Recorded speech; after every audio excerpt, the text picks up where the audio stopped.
Hi, I'm Nina Swan-Kohler, culinary professional and home economist for Burleson's Honey. We're going to talk about how to cook and bake with honey. Honey can be substituted for sugar in a lot of recipes, and just adding a little bit of honey to your recipes that you already love will help to add a lot of extra flavor, plus it will help to retain the moisture in the baked goods and keep them fresher for longer.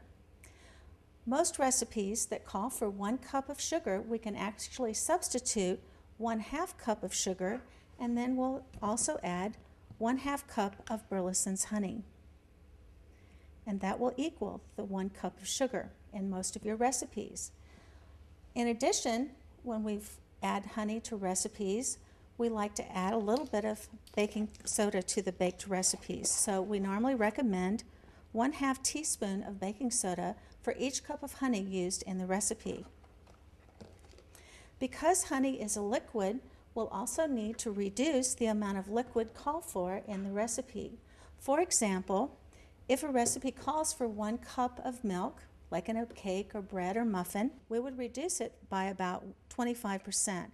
So instead of adding 1 cup of milk, we would add 3/4 of a cup of milk. When baking with honey, you also need to reduce the oven temperature by about 25 degrees. For example, if the recipe normally calls for baking it at 350 degrees, you would reduce it to 325 degrees, and this will help the baked good from becoming over brown. When cooking with honey, you can substitute 1 for 1. If a recipe calls for 1 cup of sugar, you can substitute 1 cup of honey.